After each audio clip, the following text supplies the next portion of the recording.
लंका में उपदेश दे रहे हैं, बेटा आप भारत के सम्राट राजा हो गए, जो भी आपकी शरण में आए उनके प्राणों की रक्षा करना आपका परम कर्तव्य है। शरणागति कोई भी आए तो उनकी रक्षा करनी है। गाय ब्राह्मण आपकी शरण में आए तो गाय ब्राह्मण की रक्षा करना आप सभी का परम कर्तव्य है। जिस घर में गाय पाली जाती है उस घर में 33 करोड़ देवी देवताओं का वास होता है। हर एक घर में एक गाय पालनी चाहिए। किस किस ने पाल रखी है यहाँ गाय? नरेश ने तो पाली रखी है, जब तो सबसे पहले उन्हें किया, क्योंकि गौ माता की सेवा सभी को करनी है। जिस घर में गैया है उसी घर में तो दिवाली है, और जिस घर में गैया नहीं तो उस घर में दिवाली नहीं है। क्योंकि दिवाली आती है ना, तो आप गोवर्धन किसका बनाते हैं? अब किसी के घर में गाय नहीं है तो गोवर्धन की भैंस का बनाएंगे, भैंस के गोबर का बनाएंगे, तो वो गोवर्धन नहीं भैंस वर्धन हो गया।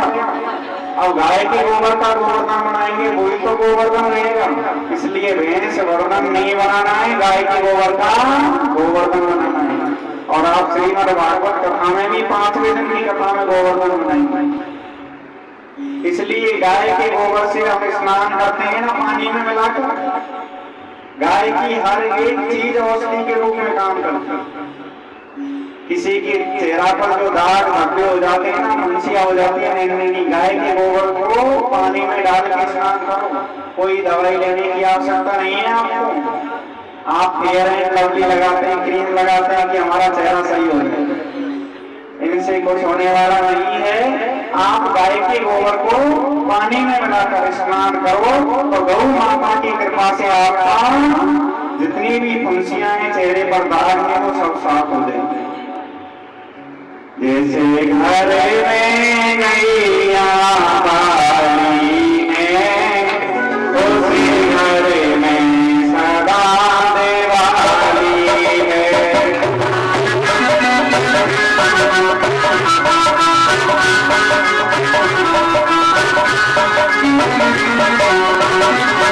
जिस घर में गैया पाली है, उस घर में सदा दिवाली है।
हर एक हिंदू धर्म में गौ माता की रक्षा करना हमारा सभी का परम कर्तव्य है। और जिस घर में गौ माता की सेवा होती है, साक्षात कृष्ण भगवान का उनके घर में आज भी वास होता है। ज्यादा नहीं तो हमें एक गाय की सेवा हर एक प्राणी को करनी है। जो हम पहली माता बहन भोजन बनाए तो पहली रोटी गौ माता के लिए जरूर निकालें, और गौ माता की सेवा करने से हमारा जीवन भी शुद्ध हो जाता है। श्री सूत जी महाराज कहने लगे, सौनक जी, जब आज स्वयं भीष्म पिता में उपदेश दे रहे बेटा, जो भी शरणागति आए तो आप सभी की रक्षा करना, गौ माता की सेवा करना और भगवान की सेवा में हमेशा तत्पर रहना। कभी भगवान की सेवा से हमें दूर नहीं होना, क्योंकि आप भारत के सम्राट राजा बन गए। स्वयं पांडव आज उपदेश सुन रहे हैं, भगवान स्वयं एक रूप से भीष्म पितामह के उपदेश सुन रहे हैं और एक रूप से भीष्म पितामह के शरीर में प्रवेश कर दिया। भीष्म पितामह ने ये की प्रतिज्ञा की है अपने जीवन में, जब तक भगवान के हाथ में मैं शस्त्र नहीं देखूंगा, जब तक मेरा प्राणांत नहीं होगा, क्योंकि इच्छा मृत्यु का वरदान प्राप्त है। तो शस्त्र नहीं देखेंगे जब तक उनका प्राणांत नहीं होगा। तो आज भीष्म पितामह स्वयं अर्जुन के ऊपर बाणों की बौछार करने लगे। 2-4 बाण घोड़ा के लगे, 2-4 बाण अर्जुन की तरफ आने लगे। कहने लगे, कन्हैया मुझे बचाओ। भगवान बोले, भैया अर्जुन घबराओ। तो भगवान कभी ये नहीं देखते कि मेरा मान जा रहा है। भगवान ने भी यही प्रतिज्ञा की है कि मैं महाभारत में कभी शस्त्र नहीं उठाऊंगा। तो भगवान ने आज जैसे ही अर्जुन का कष्ट देखा नहीं गया, तुरंत रथ का टूटा हुआ पहिया लेकर दौड़ पड़े। प्रबल प्रेम के पाले पर कर गुरु जी को मान बदलते देखा। अपना मान भले टल जाए पर भक्त का मान टलते ना देखा। चाहे भले अपना मान चले जाए पर भक्त शरणागति में आए तो उनका मान बिल्कुल टलना नहीं चाहिए। तो आज अर्जुन के प्राणों की रक्षा की और भीष्म पितामह का आज प्राणांत हुआ है। सभी पांडव रुदन करने लगे। भगवान ने समझाया, भैया इनके लिए रुदन नहीं करना है, बड़े महारथी हैं, इनके लिए आपको भजन कीर्तन करना है। क्योंकि हम कोई भी हमारे घर में बुजुर्ग की मौत हो जाए तो उसके लिए हमें रोना नहीं चाहिए, क्योंकि रोने से उनके प्राण यहीं खिंचते हैं और हम भजन कीर्तन करते हैं तो उनकी आत्मा के लिए शांति प्रदान होती है। तो ये भीष्म पितामह 12 भागवतों में नाम आता है, बहुत बड़े महात्मा हैं। इनके लिए रोना नहीं है आपको, इनके लिए भजन करो, कीर्तन करो तो इनकी आत्मा जरूर संतृप्त होगी। तो सभी पांडवों ने आज भजन कीर्तन किया। भगवान द्वारकाधीश कहने लगे, हे अर्जुन, आप हम द्वारकापुरी के लिए जाना चाहते हैं, आप हमें विदा कीजिए। तो स्वयं अर्जुन आज विदा करने के लिए जा रहे हैं। 5 पांडव विराजमान हैं। कहने लगे, कन्हैया, जब आप कहते हो कि हम जाएंगे आपको छोड़ के, तो हमारा मन ऐसा होता है कि हमारे प्राण भी आपके साथ में जा रहे हैं। 5 पांडव विराजमान हैं। अर्जुन भगवान को छोड़ने के लिए गए। बहुत समय के बाद में जब अर्जुन वापस आए, सभी पांडवों ने पूछा, भैया हमारे भगवान कुशल मंगल तो है ना? बोले, हमारे भगवान तो स्वधाम सदारणी हमें छोड़कर चले गए। 5 पांडव कहने लगे, भैया जिनके बिना हमने क्षण मात्र रहना नहीं सीखा, आज वो हमें छोड़कर चले गए तो हमें भी अब जीवित रहकर क्या करना है। उत्तरा के गर्भ से परीक्षित महाराज का प्राकट हो गया। बोले, परीक्षित जी महाराज आज परीक्षित को बुलाया। कहने लगे, बेटा हम सभी वन के लिए जा रहे हैं, क्योंकि हमारे भगवान नहीं रहे और हमारे भगवान नहीं रहे तो हमें भी नहीं रहना है। राजा परीक्षित के लिए राज्य अभिषेक किया। बेटा आप बड़े प्रेम से नीति पूर्वक आप शासन करना। कोई भी शत्रु आपकी शरण में आ जाए तो उनके प्राणों की रक्षा करना है आपको। बोले बाबा आप वन के लिए जा रहे हैं लेकिन हम इतने छोटे हैं, कैसे रह पाएंगे? बोले बेटा आप अपने प्रेम से शासन करना, अपनी जनता का भला करना, हमेशा पांचों पांडव गंगा जी के किनारे जाके विलीन होंगे। महाराज परीक्षित ने आज अपने राज खजाने में जाके सोने का मुकुट पहना है और मुकुट को पहनकर जंगल की ओर जा रहे हैं। उन्होंने देखा एक राजा वेशधारी है जो तलवार लेकर दौड़ रहा है और एक वृषभधारी बैल है जिसका एक पैर है, तीन पैर नहीं, उसको मारने के लिए दौड़ रहा है। महाराज परीक्षित ने पूछा आप कौन हो? वृषभधारी बैल ने कहा मेरा नाम है धर्म। तो आपके तीन चरण कहाँ गए? बोले जब सतयुग था ना तो मेरे सतयुग में 4 चरण थे। कोई भी धर्मात्मा कोई काम करता तो सभी बस्ती माता मिलजुल कर सहयोग करती, कोई भी टेक नहीं लगाते, क्योंकि धर्म की जड़ है पाताल में और पाप की जड़ है अस्पताल में। तो ध्यान रखना, धर्म करने से धन कमी नहीं होती। चाहे कितना ही धर्म आपके हाथ से निकल जाए, भगवान उसको चक्रवृद्धि ब्याज लगा के आपको वापस देता है, आपका पैसा रहता नहीं है।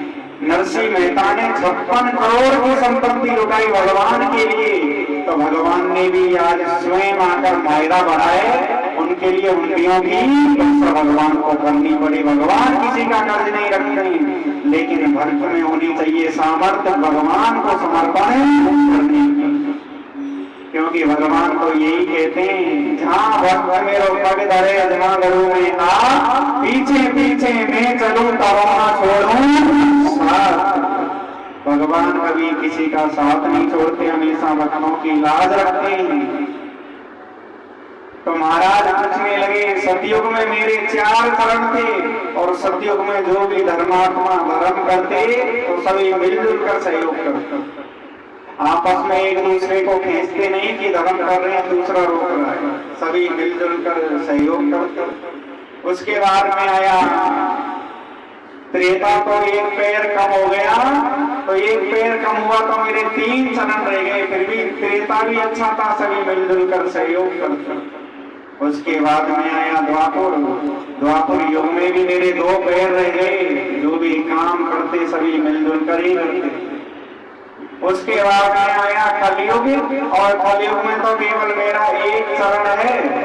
अब कोई भी धर्मात्मा पैर लगा देता है तो धर्म चल जाता है, प्रत्यक्ष में प्रमाण की आवश्यकता नहीं है। देख लीजिए आपकी गांव बस्ती में कितना बड़ा काम है, धर्म का 1 पैर है या नहीं, और उसको भी ये कलयुग ग्रास करना चाहता है, उसको भी चलने नहीं दे रहा है। कोई भी धर्मात्मा व्यक्ति धर्म में पैर लगा देता है तो चलता है। कहने लगे तो इस कलयुग को मैं अपने राज्य में नहीं छोड़ूंगा, तलवार लेकर दौड़ने लगे तो कलयुग बड़ा ही चालाक था। महाराज परीक्षित की शरण में जाके गए, बोले आपके प्राणों की रक्षा करना आपका सर्वोपरि कर्तव्य है। महाराज परीक्षित बोले मैं आपको अपने राज्य में नहीं छोड़ सकता, आप यहाँ से अन्यत्र चले जाओ। बोले मेरे लिए कोई स्थान तो दीजिए जहाँ मैं जाऊं। तो आज स्थान दे रहे हैं महाराज परीक्षित, कलयुग का कहाँ कहाँ वास होगा ध्यान रखना। पहला स्थान दिया है जुआ में, जो जुआ खेलते हैं उनके हृदय में कलयुग का वास है। अब उनसे कहें कि भगवान की कथा में चलो तो वो जुआ को छोड़ के कथा सुनने आएंगे, कभी नहीं आएंगे, कलयुग का वास है उनके हृदय। और दूसरा स्थान दिया है मदरा में, ये तो अमृत है श्रीमद् भागवत कथा, और मदरा है उससे भी बड़ा अमृत। इसलिए उनसे कहें कि आप श्रीमद् भागवत कथा में चलो तो वो अपने अमृत को छोड़ के इस अमृत को पीने कभी नहीं आएंगे। पर ध्यान रखना ये भगवान के नाम का जो प्याला है उसको एक बार पिएंगे तो जीवन भर उतरेगा नहीं, ऐसा नशा है इसका। उस मदरा को पान करेंगे ना आप, सुबह पिएंगे और शाम को धक्का खाने के बाद वो नशा तो उतर जाएगा। लेकिन ये भगवान के नाम का नशा है जो एक बार पानी पी लेते, जो भी भक्तजन पीते हैं भगवान के नाम का अमृत, वो नशा उनके जीवन भर कभी उतरता ही नहीं है, क्योंकि गोविंद का नाम है ही इतना मीठा। और ये श्रीमद् भागवत कथा तो स्वयं मीठे रस से भरी हुई है, जितनी आप सुनते हैं उतनी मधुरता बढ़ती है, क्योंकि प्रेम का शास्त्र है। आज दूसरा स्थान दे दिया मथुरा में, तीसरा स्थान दिया है स्त्री संग। जो वैश्यागामी होते हैं उनके हृदय में कलयुग का वास है, जो वैश्यावृत्ति करते हैं उनके हृदय में साक्षात कलयुग का वास है। चरित्र को कभी नहीं बिगाड़ना है, चरित्र हमेशा सुंदर रखना है। चित्र भले ही बिगड़ जाए पर चरित्र कभी नहीं बिगड़ना चाहिए। आपका अगर चित्र बिगड़ गया तो दोबारा बन जाएगा, और चरित्र बिगड़ गया तो जीवन में कभी बन नहीं सकता। इसलिए ध्यान रखना, जीवन में सुंदर चरित्र और सुंदर मर्यादाएं अपने जीवन को सफल बना देती हैं। और जिनका चरित्र एक बार बढ़ गया, जीवन में उनको कोई संभाल नहीं सकता। संस्कार होते हैं ना, अगर हमारे अंदर सुंदर संस्कार हैं, मार जाएंगे तो संस्कार से ही हमारी पहचान होती है कि ये बालक बहुत सुंदर है। आपने तन को तो सुंदर बना लिया, लेकिन मन में कचरा भरा हुआ है, मन सुंदर नहीं है तो वो सब बेकार है। इसलिए तन को सुंदर नहीं बनाना है, मन को सुंदर बनाना है। तो तीसरा स्थान लिया है वैश्यावृत्ति। तो ऐसा काम किसी को नहीं करना है जिनके हृदय में कलयुग का वास है। चौथा स्थान दिया जीव हिंसा में। जो पशु पक्षियों को मारते हैं उनके हृदय में साक्षात कलयुग का वास है। कलयुग ने सोचा ना तो ये इन चारों कामों में से कुछ भी नहीं करते हैं। राजा बड़ा ही चालाक है, बोला महाराज कोई ऐसा स्थान तो दीजिए जिसमें मेरा वास हो, सुंदर स्थान दीजिए। सब निम्न स्थान है। तो पांचवा स्थान दिया सोने में। कलयुग यही चाहता है। तो कलयुग तुरंत राजा परीक्षित के मुकुट पे जाके बैठे, क्योंकि ये मुकुट है जरासंध का।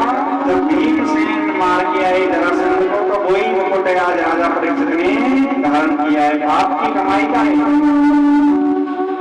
जैसे ही कलयुग में सोने का वास, सोने में कलयुग का वास भी है, और सोने में भगवान श्री कृष्ण का वास है। जो मेहनत से कमाई कर रहे हैं, उस कमाई से सोना बना रहे हैं, वो तो है भगवान का वास।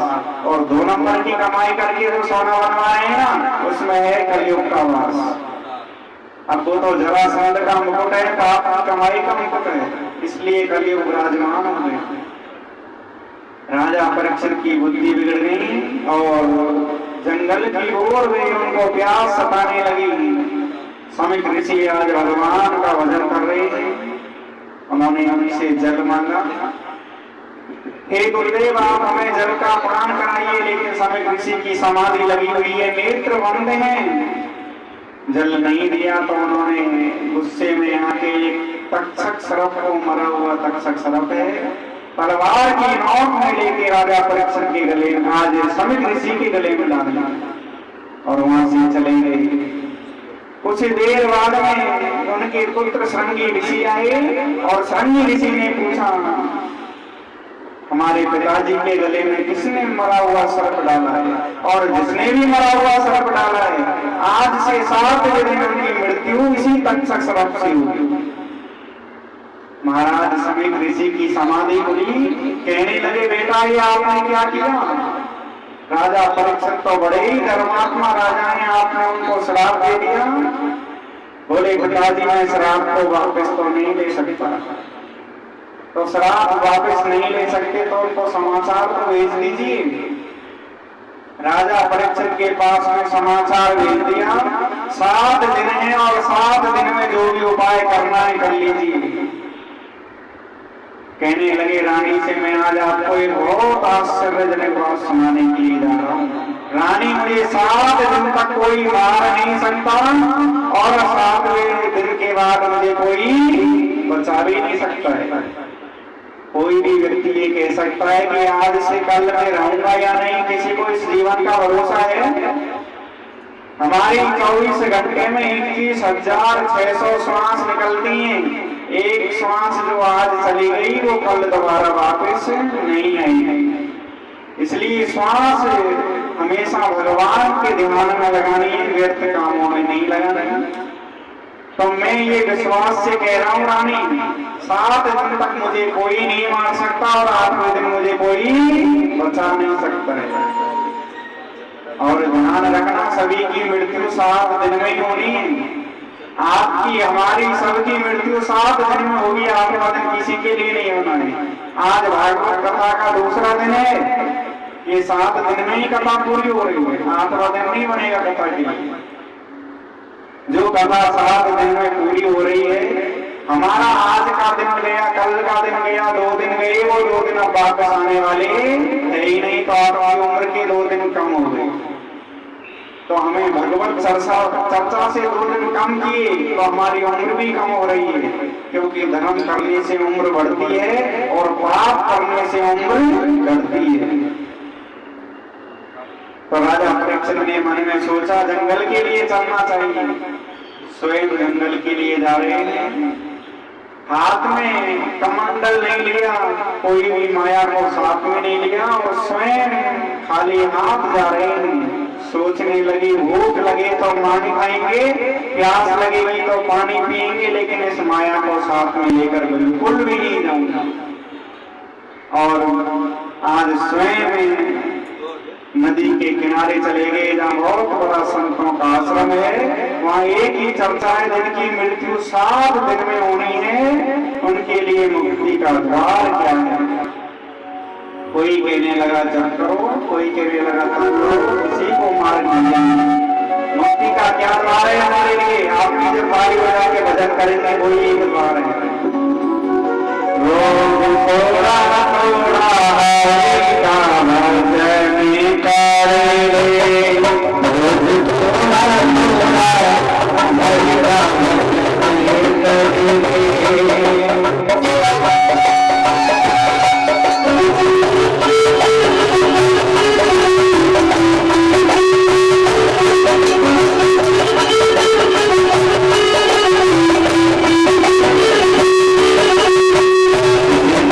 तो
का द्वार केवल एक ही है।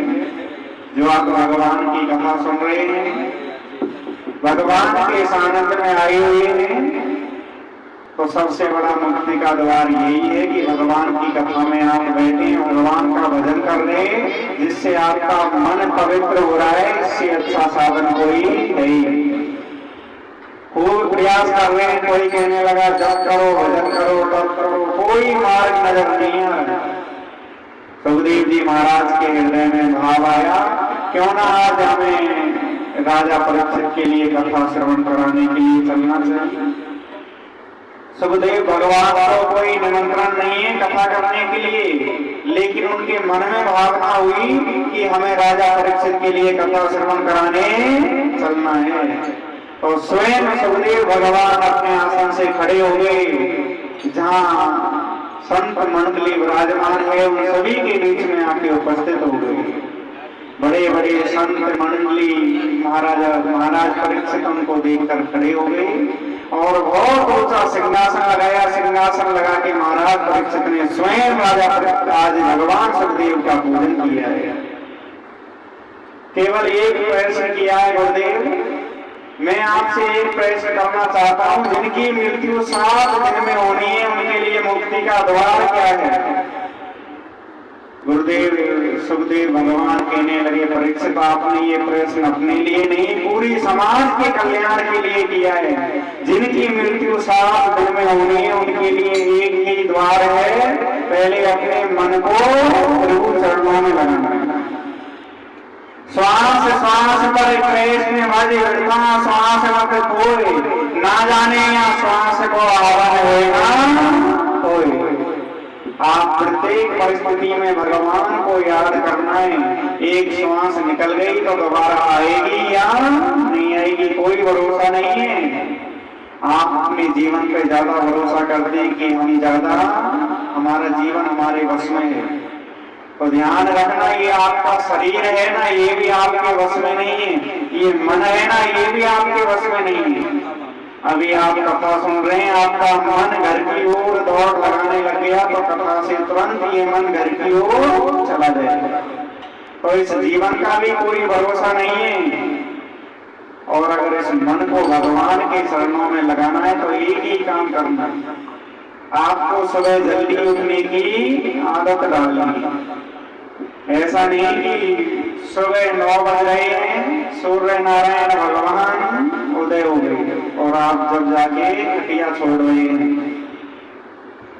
तो ऐसे समय पर आप खड़े होंगे ना, तो आपको मन भगवान के चरणों में कभी लगेगा ही नहीं। स्नान भी 3 प्रकार के होते हैं। पहला होता है राक्षसी स्नान। तो राक्षसी स्नान कब होता है? जब सूर्य नारायण उदय हो जाते हैं ना, जब आप स्नान करते हैं तो वो हो गया राक्षसी स्नान।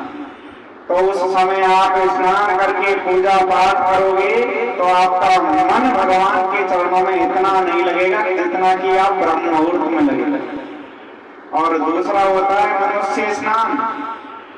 सूर्य नारायण उदय ना हो उससे पहले आपने स्नान किया तो वो मनुष्य स्नान है। उस समय आप स्नान करेंगे तो आपका मन भगवान के चरणों में जरूर लग जाएगा। और तीसरा होता है ऋषि स्नान। 5 और 4 बजे के बीच में जो स्नान करते हैं वो हो गया ऋषि स्नान।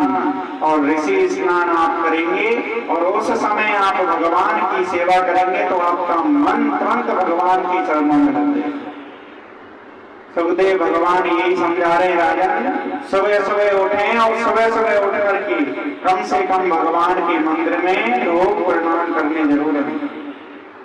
और स्नान भी हमें सुबह सुबह उठकर करना चाहिए। बिना स्नान के किसी को नहीं रहना है, क्योंकि बिना स्नान के हमें भगवान की सेवा में बिल्कुल मन नहीं लगता है। पर हमारे सरपंच साहब है ना, उनका मन तो लगा हुआ है। बोलो राधे राधे। उनके लिए छूट है, उनके लिए छूट इसलिए है क्योंकि जितनी भी कथाएं होती है ना, सबसे ज्यादा सहयोग हमारे सरपंच साहब का है। क्योंकि बेचारे तन से भी करते हैं, मन से भी करते हैं और धन से भी करते हैं। अब तीनों प्रकार की सेवा जिनको समर्पित है, भगवान की शरणागति भी समर्पित है। लेकिन हमारा मन यही कहता है कि इस मन को अगर प्रभु चरणों में लगाना है तो प्रभु चरणों में लगाने का तो एक ही कारण है, आप सुबह सुबह उठें, स्नान करें और स्नान करने के बाद में आप भगवान की पूजा करें, माला करें और सुबह सुबह उठें तो घर में आप भगवान की तस्वीर लगाएं। पहले समय में सभी भगवान की तस्वीर लगाते अपने घर में, तो सुबह सुबह उठने के बाद भगवान की दर्शन होती। और अब तो ऐसी तस्वीर लगाते हैं जिनको दर्शन करने के बाद में पूरा दिन खराब हो जाता है। तो हमेशा ध्यान रखना, घर में जिस घर में आप रहते हैं उस घर में भगवान राधा कृष्ण, हनुमान जी महाराज, शंकर भगवान, मैया पार्वती ऐसी तस्वीर लगाएंगे तो सुबह सुबह दर्शन होगा तो भगवान का ही होगा। और इतना भी नहीं करो ना तो मोबाइल, एंड्रॉइड मोबाइल तो सबके पास है, आज के समय में स्मार्टफोन आ गए तो उनमें भी आप भगवान का वॉलपेपर लगाएंगे। सुबह सुबह उठेंगे तो आप केवल मोबाइल को ही देखेंगे सुबह सुबह उठने के बाद। जब आप मोबाइल में समय देखेंगे तो भगवान का दर्शन आपको जरूर हो जाएगा। तो मोबाइल में भी ऐसी तस्वीर ना लगाएं जो सुबह सुबह देखने से पूरा दिन ही खराब हो जाएगा। मोबाइल में भी भगवान की तस्वीर लगाएं जिससे आपका जीवन अच्छा बने। सुखदेव भगवान यही समझा रहे हैं, राजन अगर इस मन को जीतना है तो मन को जीतने के लिए आपको भगवान के चरणों में ध्यान लगाना चाहिए। कहने लगे ये मन ही तो चंचल है, यही तो नहीं रुक पाता है, ये मन वाला चंचल कैसे तेरा भजन करूं, जेते माए ते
यही कहते हैं, अपने मन को स्नान ध्यान करने के बाद में श्री ठाकुर जी महाराज के चरणों में लगे।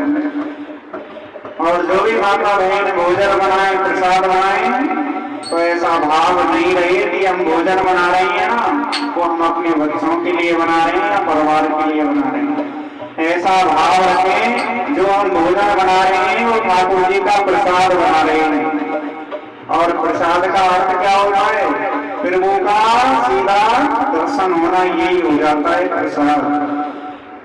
अब आप प्रसाद जो भी कथा सुनने नहीं आ रहे ना, क्योंकि समय नहीं है, तो कोई बात नहीं है, प्रसाद लेने के लिए तो सभी भक्तजनों को आना चाहिए।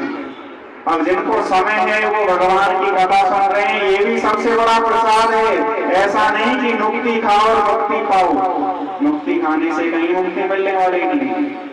सबसे बड़ा प्रसाद है श्रीमद् भागवत कथा अमृतम। जो आप भागवत कथा सुन रहे हो, ये सबसे बड़ा प्रसाद है। फिर भी आप प्रसाद लेने के लिए आते हैं ना भागवत कथा में, तो प्रसाद का अर्थ यही है, चाहे आप पूरे दिन कथा में नहीं आए लेकिन प्रसाद लेने में आ गए, तो परमात्मा का दर्शन साक्षात उस प्रसाद के द्वारा अपनी आत्मा को प्राप्त हो जाता है। बोलो राधे राधे। और जोर से तो बोलना ही पड़ेगा, बोलो राधे। माता बहनों से कहा, मैंने कल नियम भी नहीं बताया कि भागवत कथा के नियम क्या है।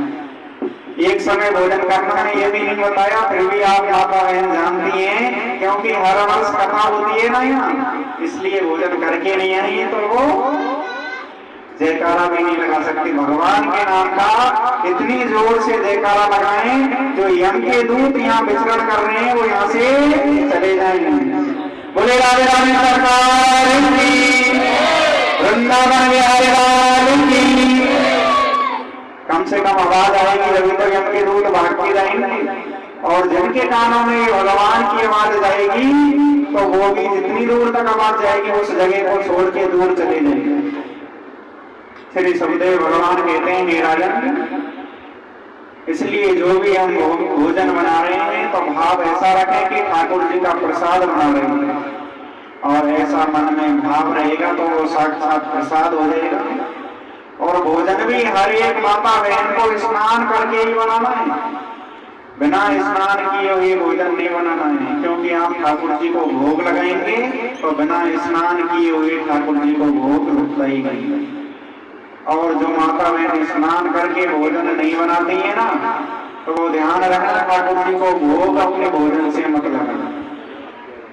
जो माता बहन स्नान करके भोजन बनाती है उन्हीं को ठाकुर जी को भोग लगाना है। और स्नान तो हर एक माता बहन को करना चाहिए, क्योंकि हमारे घर में लक्ष्मी तभी प्राप्त होगी जब हम सुंदर संस्कारों को अपनाएंगे।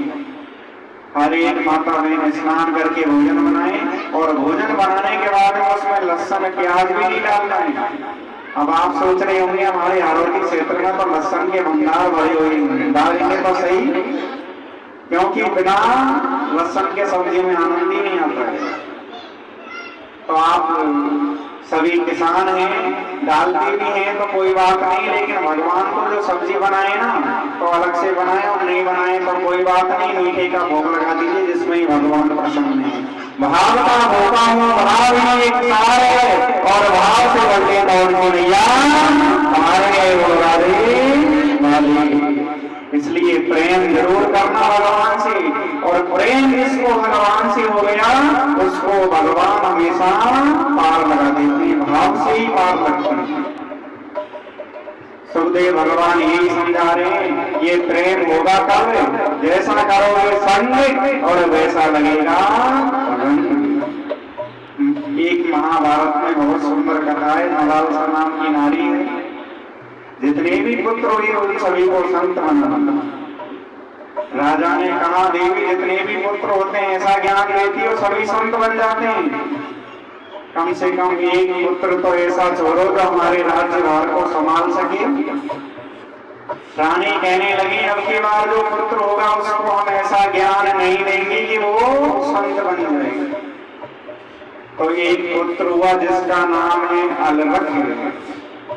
अलरख को मैया ने ऐसा ज्ञान नहीं दिया कि वो संत बन जाए।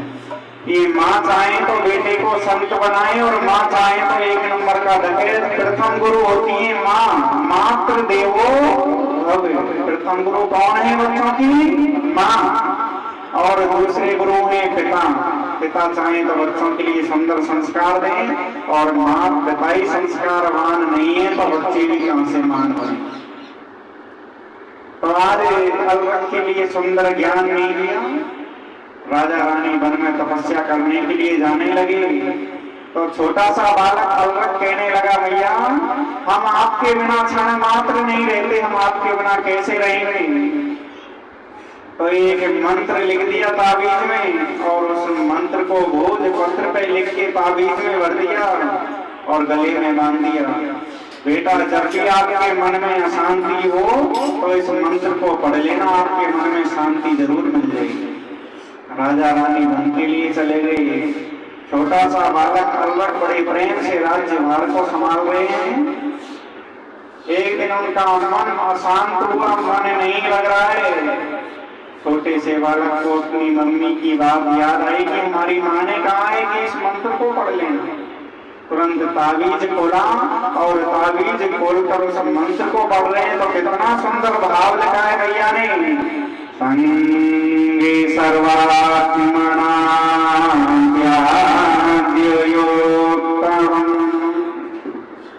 संगो रूपं सशक्तये संसद्रव्यं रूपिणो संतो संगतः कामं सर्वात्मना त्याज्यो भक्तिरक्षते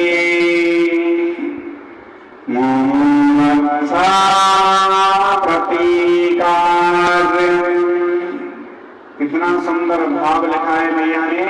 बेटा संग करना है तो हमेशा संतों का, शराबी कराती का संग मिले ऐसा कभी प्रयास मत करना, और अच्छे लोगों का संग मिले ऐसा हमेशा प्रयास करते रहना। संगति के फल लगते हैं, आपने अच्छी संगति में बैठते हैं, आपका संग अच्छा है तो आपका मन भी अच्छा है। इसलिए संगति अच्छी होनी चाहिए। जिसका संग अच्छा है तो उसका जीवन भी अच्छा है। तो उस बेटे का मन तुरंत भगवान के चरणों में लग गया। हमारी मैया ने कितना सुंदर भाव लिखा है। अगर हम पापी लोगों के साथ बैठेंगे एक ना एक दिन आपको अपनी तरफ खींच जरूर लेंगे। तो संग हो तो भगवान के भक्तों का, जिससे आपको ज्ञान प्राप्त होगा। श्री सुखदेव भगवान कहते हैं, राजा कहने लगे आज मैं आपको सृष्टि से लेकर अंत कर्म तक की कथा श्रवण पान कराऊंगा। सृष्टि में बनने से पहले भी कोई नहीं, बिगड़ने के बाद भी कोई नहीं। तो ब्रह्म आज पर ब्रह्म के मन में विचार आया, क्यों ना मैं एक से अनेक हो जाऊं। जब ये संसार प्रलय हो जाती है तो भी केवल श्रीमन नारायण बसते हैं, और जब संसार की रचना होती है तब भी श्रीमन नारायण ही रहते हैं। नारायण के मन में आया एक से अनेक हो जाऊं, तो नारायण की नाभि से कमल का दल प्राकट हुआ, और कमल के दल के द्वारा ब्रह्मदेव भगवान का प्राकट हो गया। बोले ब्रह्मदेव भगवान की। और ब्रह्मदेव भगवान ऐसे हैं कि उनकी भक्ति जो करते हैं ना, इतने भोले हैं कि वो वरदान जल्दी देते हैं। ब्रह्मदेव भगवान का मंदिर कहीं भी नहीं, केवल पुष्कर में है, और कहीं भी ब्रह्मदेव भगवान का मंदिर आपको देखने को मिलेगा ही नहीं। तो ब्रह्मा जी ने चारों तरफ देखा तो चार मुख हो गए, और चारों तरफ देख रहे हैं तो चार मुख हो गए। फिर जल के अंदर जाते हैं, जल के बाहर जाते हैं, तो उनको जल की कोई था नहीं मिल रही, इस जल का पार क्या है। तो ब्रह्मा जी को दो शब्द सुनाई दिए, तप करो तप करो। ब्रह्मा जी पूछने लगे ऐसी कौन सी शक्ति है जो मुझे तपस्या करने के लिए प्रेरित कर रही है। ब्रह्मा जी ने घोर तपस्या की, और तपस्या करने के बाद में साक्षात नारायण भगवान का दर्शन हुआ। बोले नारायण भगवान की। नारायण ने कहा ब्रह्मा जी आज से मैं आपको पूरी सृष्टि का विधाता बना देता हूँ, मालिक बना देता हूँ। बोले आप मुझे सृष्टि का मालिक बनाएंगे ना तो मेरे मन में घमंड आ जाएगा, क्योंकि जब तक ऊंट पहाड़ के नीचे नहीं आता तो ऊंट को ऐसा लगता है कि मुझसे बड़ा प्राणी कोई संसार में है ही नहीं। और जब ऊंट पहाड़ के नीचे आता है ना तो उनका मन में जितना घमंड मारा हुआ है तो उसको लगता है कि अभी तो मुझसे बड़े बड़े बहुत हैं, मैं तो बहुत छोटा हूं। तो भगवान से यही कह रहे हैं, भगवान आप मुझे सृष्टि का मालिक बनाएंगे तो मेरे मन में घमंड आ जाएगा, इसलिए मुझे सृष्टि का मालिक नहीं बनना है। भगवान श्रीमन नारायण बोले आपके मन में कोई भी प्रकार का घमंड रहेगा ही नहीं, आप सृष्टि का विस्तार करो। तब ब्रह्मा जी ने सृष्टि का विस्तार करना प्रारंभ किया। तो सबसे पहले 4 पुत्रों को जन्म दिया, सनक सनंदन सनक कुमार। बोले पिताजी क्या क्या है, हम आपकी सृष्टि में क्या सहयोग कर सकते हैं? बोले आप सृष्टि का विस्तार करो, विवाह करो। बोले हम विवाह नहीं करेंगे, हम तो ब्रह्मचारी रहेंगे। तो 4 पुत्र नैष्ठिक ब्रह्मचारी हो गए, भगवान का भजन करने लगे हैं। ओम नमो भगवते वासुदेवाय।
बोला करो जिससे पड़ोसियों को भी मालूम पड़ जाए।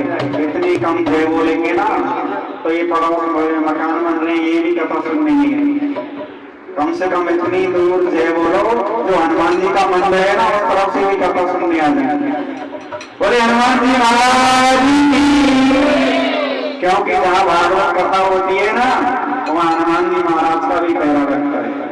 और देवता जितना गवई हनुमत से सर्व सुखी करई। तो आपके गांव में जो हनुमान जी महाराज विराज रहे हैं ना, बहुत सुंदर स्थान है।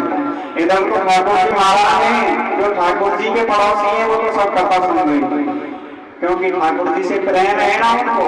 और हनुमान जी महाराज जो ठाकुर जी के सेवक हैं, तो हनुमान जी महाराज सबको देख रहे हैं कौन आ रहा है और कौन नहीं आ रहा है। तो भगवान के साथ में जो छल कपट करते हैं तो उनकी हाजिरी हनुमान जी हो रही है। तो आप ध्यान रखना, जो गांव से कथा सुनने नहीं आ रहे हैं वो हनुमान जी महाराज का गोटा घूम जाएगा ना, तो हनुमान जी महाराज का गोटा घूम गया तो आप अपने आप चले आओगे, क्योंकि हनुमान जी महाराज कलयुग में सच्चे देव हैं। चारों युग परिताप हमारा है, प्रसिद्ध जगत उजियारा। चारों युगों में हनुमान जी महाराज की प्रथम पूजा है। एक बार सेठ जी की सेठानी हो गई मेले में।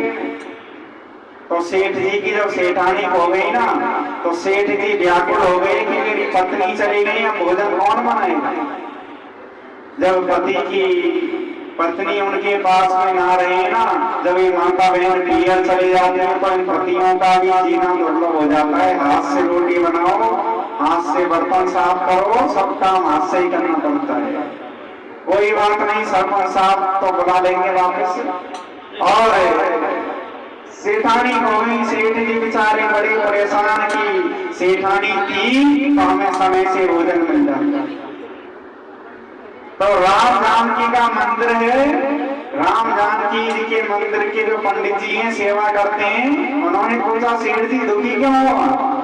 बोले दुखी इसलिए हूं कि सेठानी हो गई। बोले सेठानी मिल जाए तो कैसा रहे। बोले सेठानी मिल जाए तो जो आप कहोगे सोई करूंगा। तो ऐसा करना, सेठानी जरूर मिल जाएंगी। सवा मन आटा लीजिए और सवा मन आटे में देसी घी डालिए और देसी घी डाल के उसमें लड्डू बनाओ और घी के लड्डू बना के हमारे राम नाम के भगवान मंदिर में भोग लगाओ। बोले फिर सेठानी मिल जाएंगी। अरे भगवान का चमत्कार ही ऐसा है, आप भोग तो लगाओ भगवान का, जब मिलेंगी सेठानी। तो सवा मन आटा लिया और सवा मन उसमें शक्कर डाल दी, क्योंकि जितना आटा लेंगे उतना ही शक्कर भी डालनी पड़ेगी, जब तो वो लड्डू बनेंगे। सवा मन आटा लिया, सवा मन शक्कर डाली और घी डाल दिया प्योर देसी गाय का, और लड्डू बना के स्वयं सेठ जी लेकर जा रहे हैं। और उससे पहले पड़ गया हनुमान जी महाराज का मंदिर। तो हनुमान जी महाराज के पंडित जी बैठे हैं वहां, पूछने लगे सेठ जी जाकर आ रहे हो कि मैं राम जानकी भगवान का भोग लगाने के लिए जा रहा हूँ। तो भोग लगा के रहे हो, क्या खुशी है आपको। अरे हमारी सेठानी हो गई और वो सेठानी तभी मिलेंगी जब हम भोग लगाएंगे राम जानकी भगवान को।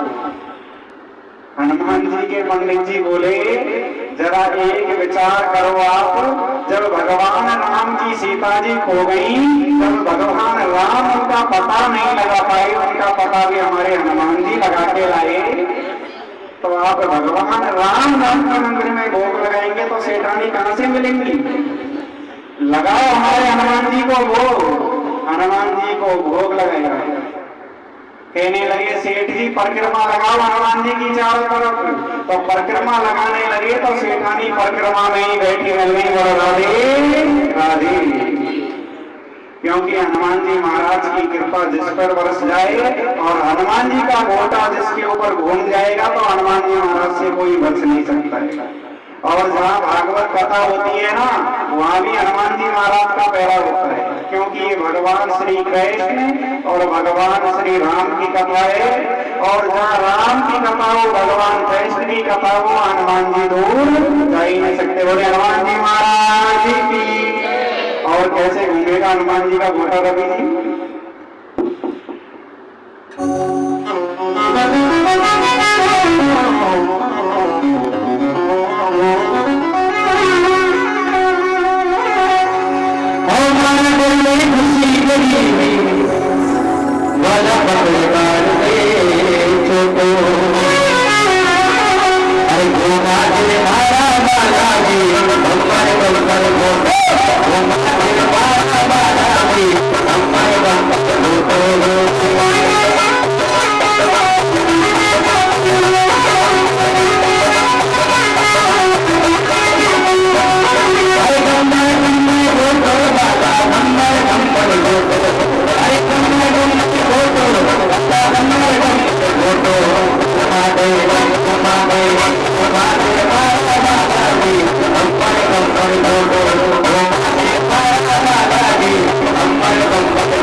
वृंदावन बिहारी की प्रेम से बोली जय जय श्री राधे।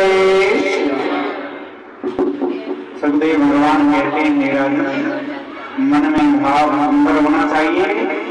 मन में अगर भाव सुंदर होगा तो भगवान के दर्शन जरूर होंगे। परीक्षित महाराज ने प्रश्न किया, बोले हमने सुना है कि जो दिन में 10 बार स्नान करते हैं भगवान उनको जल्दी मिलते हैं। महाराज सुखदेव कहने लगे जो दिन में 10 बार स्नान करते हैं उन्हें भगवान नहीं मिलते, क्योंकि कौन लोग तो 6 महीने तक स्नान नहीं करते फिर भी भगवान श्री राम ने गले से लगाया। केवल भाव देखते प्राणी। बोले तो भगवान ये देखते होंगे कितने पढ़े लिखे हैं, भगवान ये तो देखते ही होंगे कितनी पढ़ाई आपने कर रखी है कितनी नहीं। बोले भगवान ये भी नहीं देखते आपने कितनी पढ़ाई कर रखी है, कौन सी डिग्री में। तो भगवान जाति पाति देखते होंगे आप किस बरादरी में हो। बोले भगवान जाति पाति भी नहीं देखते। तुलसीदास बाबा ने भी सुंदर भाव में लिखा है, जाति पाति पूछे ना कोई, हरि को भजे सो हरि को कोई।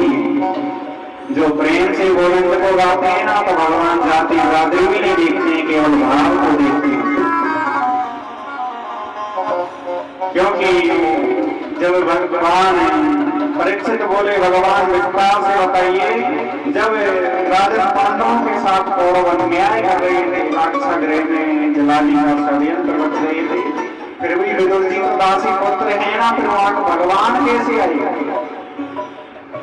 तो विदुर जी तो महामंत्री हैं, समझा रहे हैं कौरवों को, धृतराष्ट्र को समझा रहे हैं महाराज कभी अन्याय की वेल हरी भरी नहीं रहती, अन्याय की वेल पर कभी फल नहीं आता है। ये पांडव हैं, ये कमजोर नहीं, केवल आपके भाई हैं, इसलिए इनके लिए ज्यादा नहीं तो आप 5 काम दे दीजिए। और आपके घर में जो दुर्योधन है वो हमेशा कलंक पैदा हुआ है। आप दुर्योधन की बातों को मत मानिए और अपने दुर्योधन को रोकिए जो अन्याय कर रहे हैं। इतने में दुर्योधन आ गया, कहने लगा क्यों रे दासी पुत्र, मेरी कृपा से तुझे मंत्री पद मिला और मेरे ही खिलाफ मेरे पिताजी को भड़का रहा है, निकल जा मेरों से, दौड़ा दिखाई मत देना। विदुर जी तो शब्द संगी हैं, प्रेम है मन में। बोले ठीक है महाराज, हम आपके महलों को छोड़ के जा रहे हैं, कोई बात नहीं। तो विदुरानी ने एक कुटिया बनाई कदली मन में, जिसमें विदुर जी और विदुरानी बड़े प्रेम से वास कर रही हैं। भगवान की शांति दूत बन के आ रहे, रथ यात्रा आ रही है।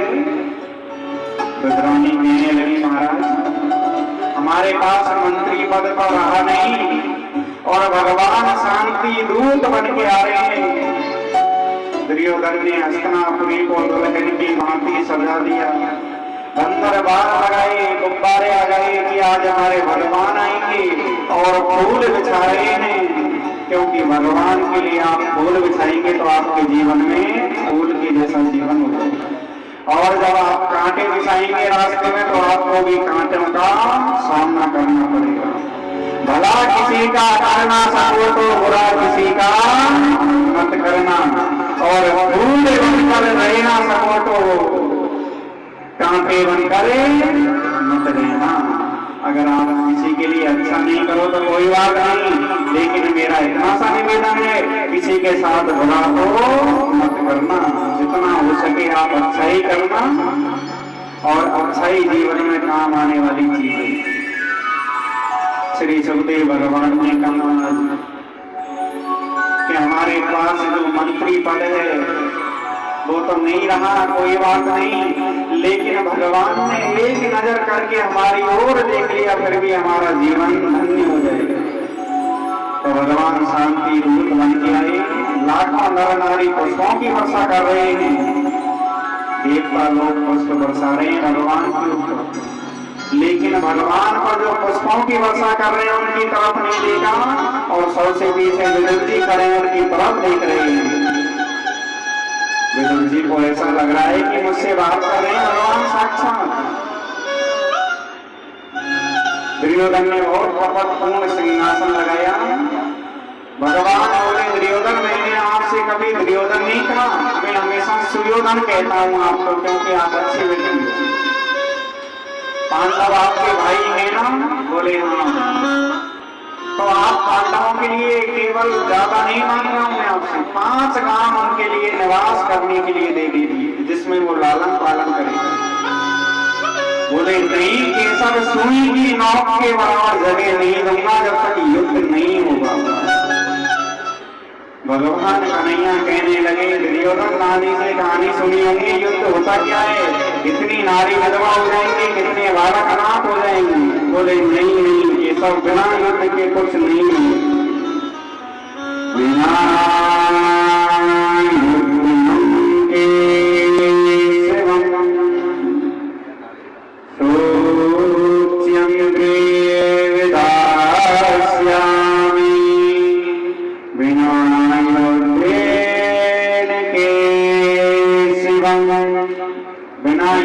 तो सुई की नौक के बराबर जगह भी नहीं दी जाएगी। खूब समझाया नहीं माने। इतने में धृतराष्ट्र आगे कहने लगे मूर्ख तुझे ये भी होश नहीं तो बात किसके सामने कर रहा है? अरे तेरे सामने साक्षात भगवान खड़े तो ये होश नहीं तो बात कैसे कर रहा है? इस वाणी का ही तो अंतर है, इसी वाणी में विष और इसी में अमृत होता है। वाणी ऐसी बोलनी चाहिए कि सामने वाले को स्वयं शीतल कर सके ना, ऐसी वाणी नहीं बोलनी कि आप बोले और 10-5 व्यक्ति आपके ऊपर और भड़क जाए। वाणी बहुत शीतल होनी चाहिए। तो आपको ये होश नहीं, आप भगवान के सामने बोल क्या रहे हैं? दुर्योधन तुरंत संभल गया, महाराज मैं शुरू से ही उद्दंड रहा हूं, मुझे क्षमा कर देना। और ये तो राजनीति की बात है, और जहां राजनीति है वहां धर्म नहीं, और जहां धर्म है वहां राजनीति नहीं। ये तो बाद में होती रहेंगी। हमारी माता गांधारी ने 56 भोग बनाए, आप 56 भोग स्वीकार करो। तो बोले भोजन 2 परिस्थितियों में होता है, या तो भोजन करने वाले को भूख ज्यादा लग रही हो, या भोजन कराने वाले की श्रद्धा अधिक हो, तभी भोजन किया जाता है, अन्यथा भोजन नहीं किया जाता है। तो आज आपकी श्रद्धा नहीं और मुझे भूख नहीं, आज का निमंत्रण तो मेरा साक्षात विदुर जी के घर पर है। विदुर जी सोचने लगे मैंने निमंत्रण दिया ही नहीं और ये तो चली आए, राजा ने कब आ जाए। विदुर जी तुरंत मिठाई लेने के लिए दौड़ रहे हैं, फल लेने के लिए दौड़ रहे हैं। और विदुरानी स्नान कर रही है, भगवान आ गए, कहने लगे काकी जी कबाड़ खोलिए। तो विदुरानी स्नान करते हुए कबाड़ खोलने के लिए तैयार हुई तो भगवान ने अपना दुपट्टा पहन दिया और दुपट्टा ओढ़ के तुरंत विदुरानी ने कबाड़ खोल दी। भगवान को जैसे ही देखा भगवान के प्रेम में पागल हो गई। बोले काकी जी आपके घर में हम आए हैं तो हमें बहुत जोर की भूख लगी है, कुछ भोजन प्रसाद बनाया हो तो हमें कराओ। तो विदुरानी इतनी प्रेम में पागल हो गई, भगवान के लिए जो पाटा बिछाया उसको भी उल्टा बिछा दिया। भगवान उस उल्टे पाटे पे ही बैठ गए, क्योंकि प्रेम में भगवान मेल नहीं देखते हैं। और कुछ नहीं थे, केवल कदली बन है, केले की टोकरी है, केले तो लेकर आई और जितने भी केला है उन सभी को फेंक दिया और छिलकाओं को भगवान को से खिला रही है। बिना प्रेम नीजो नहीं गाड़ी और सामान पर, और प्रेम के बिना तुलसी के पान पर। चाहे आप करोड़ों का खर्च करो, करोड़ों का यज्ञ कराओ, जब तक प्रेम नहीं, श्रद्धा नहीं तो भगवान आएंगे नहीं। और प्रेम से एक तुलसी दल भी अर्पण किया तो भगवान आपकी नैया को पार लगा देते हैं। सबसे बड़ा प्रेम ही तो है, प्रेम भगवान से जरूर करना चाहिए। तो विदुरानी बड़े प्रेम से छिलकाओं का भोग लगा रही है। इतने में विदुर जी आ गए। विदुर जी कहने लगे किवाड़ खोलिए विदुरानी। विदुरानी जैसे ही किवाड़ खोलने के लिए गए तो विदुरानी 1 लोटा में दही लेके आए हैं, 1 लोटा में मक्खन लाए, मिठाई लाए और कहने लगे विदुरानी आज आपको पता है हमारे भगवान आने वाले हैं। विदुरानी कहने लगी आने वाले नहीं है, आने वो तो 1 घंटा हो गया, भगवान हमारे घर में विराजमान है। विदुर जी ने इतना सुना और तुरंत दौड़ लगाए भगवान के पास में।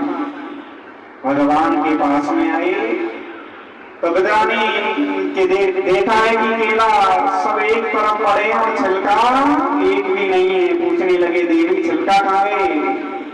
बोले मैंने कुछ नहीं था, भगवान को केला खिलाएंगे। विदुर जी कहने लगे देवी आपने केला नहीं छिलका खिलाए हैं, केला तो सभी यहीं पड़े हैं। विद्रानी ने जैसे ही थोड़ा सा होश करके देखा तो केला तो एक तरफ पड़े। विदुर जी बोले भगवान मैं आपके लिए सुंदर मक्खन लेके आया हूँ, आप भोग लगाओ प्रेम से। तो भगवान को जैसे ही एक मिठाई खिलाई, मक्खन खिलाया तो भगवान ने तुरंत हाथ पकड़ लिया। बोले विदुर जी अगर आपको बुरा नहीं लगे तो एक बात कहूं। बोले क्या? जितना स्वाद उन छिलकों में आया था इतना स्वाद तो आपकी मेवा मिठाइयों में भी नहीं है। मुझे भोजन करने में केवल दो ही जगह आनंद आया, एक तो सबरी के यहाँ और एक आपके यहाँ छिलकों का भोग लगाया। इसके अलावा मुझे कहीं भोजन में आनंद आया ही नहीं, क्योंकि उनका प्रेम निश्चल है। जिनका प्रेम निश्चल होता है उनके यहाँ भगवान का वास होता है। तो स्वयं भगवान ने आज भोग लगाए, प्रेम में पागल हो गए। तुम्हारी मन जाओ रसिया, तुम्हारी मन जाओ रसिया, तुम्हारी मन जाओ रसिया, रसिया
भोग लगाया, क्योंकि भगवान के लिए सबसे बड़ा है प्रेम, और जिसके अंदर प्रेम नहीं तो वो जीवन बेकार है।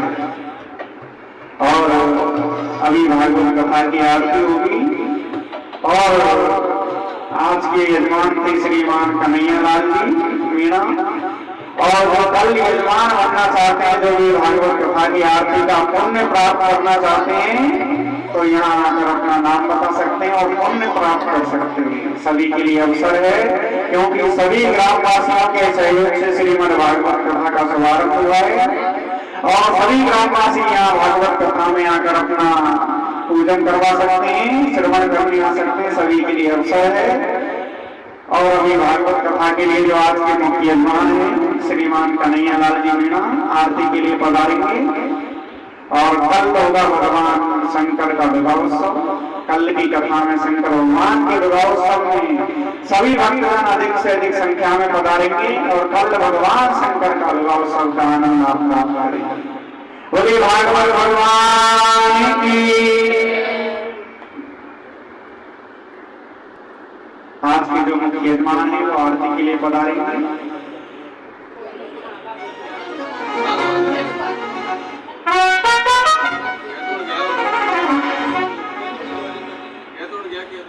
हाँ, तो जो भक्तजन है वो याद करके